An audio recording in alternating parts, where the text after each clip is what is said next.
listening and welcome to today's Global Insight People. I am Berliana Putri Sakinah. Tonight, we turn our attention to fallen cities and falling white inside our slum, our neighborhoods, and our cities. For years, Indonesia's growing middle class was celebrated globally as a symbol of our nation's economic progress and rising prosperity.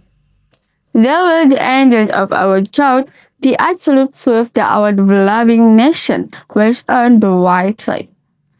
Today, however, the narrative has taken a sharp and concerning turn. Millions of families find themselves caught in a grueling daily battle between steadily increasing expenses and stubbornly stagnant purchasing power.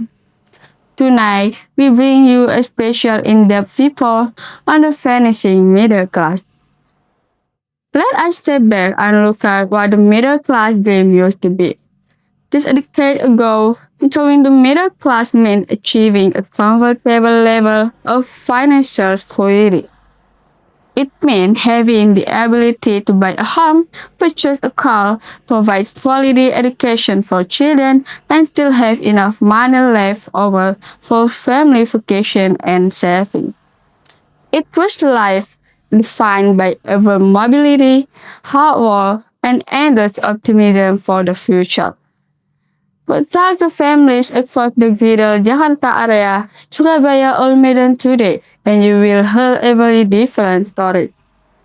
The reality on the ground is that financial security is becoming significantly harder to maintain.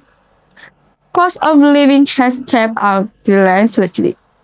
We see it in the rising price of basic food staples at the traditional market and modern supermarket. We see it in the increasing cost of electricity, fuel, and daily transportation. We see it in the skyrocketing tuition fees and healthcare costs that drain bank accounts in a matter of days. Yet, while the cost of simply existing continues to climb, monthly wage for many skilled and professional workers has barely moved. A paycheck that comfortably covered a family's needs 5 years ago now barely stretches to the end of the month. Because of this heavy financial squeeze, we are witnessing a nationwide phenomenon known as trading down. Families are quietly downgrading their daily lifestyle. They are switching from premium goods to generic brands. They are delaying the purchase of new vehicles or holding off on essential home repair. Vacations are cancelled and leisure spending is eliminated. Tragically, many are forced to dip into the hard-earned emergency savings just to cover routine monthly deficit. The financial pressure is especially crushing for the sandwich generation. These are the young professionals who are financially responsible for raising their own young children while simultaneously providing for their aging parents. For this highly burdened group, the dream of buying a first home is slipping further and further out of reach. It has been replaced by a precarious cycle of renting and living anxiously from paycheck to paycheck. This growing public anxiety is leading prominent economic and sociologists to raise a major red flag. Concerns are currently emerging over whether the very group that once fueled Indonesia's phenomenal economic growth is gradually losing its footing. And this brings us to the most critical question of our broadcast tonight. If the backbone of the mass consumption weaken, what might that mean for Indonesia's future? The economic implications are truly massive. The Indonesian economy is heavily driven by its own people. Household consumption will account for more than half of our entire national gross domestic product. When the middle class feels poor, they stop spending. When they stop buying new clothes, dining out at local restaurants, or purchasing electronics, the negative ripple effect moves intensely through the broader economy.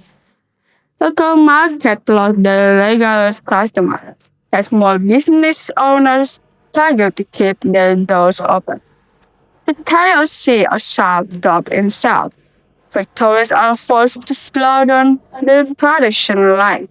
Businesses the hiring process, layoff workers, and overall economic growth begin to heavily stagnate. If you allow the middle class to erode, you're falling into the dreaded middle class income trap. This is the dangerous economic scenario where the developing country attain a certain level of income but gets permanently stuck, failing to make the final necessary leap to become a valid developed high-income nation. The grand national ambition of achieving a golden Indonesia by the year 2045 relied entirely on maintaining a strong, affluent, and confident middle class. Addressing this complex issue requires much more than just acknowledging it on the news. It demands immediate and comprehensive action from government policymakers to tackle the structural problems within our economy. This means creating labor policy that encourage real and sustainable wage growth. It means aggressively controlling inflation on essential consumer goods.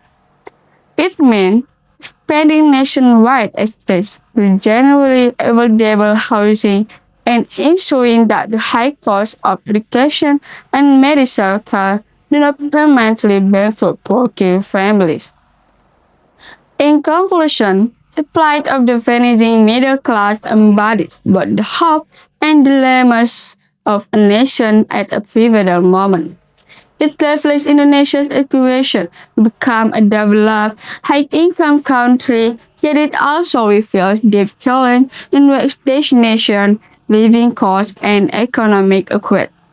The ultimate success of our economic policies will not be judged by GDP growth alone, but by measurable improvement in financial security, purchasing power, and the standard of living for everyday families.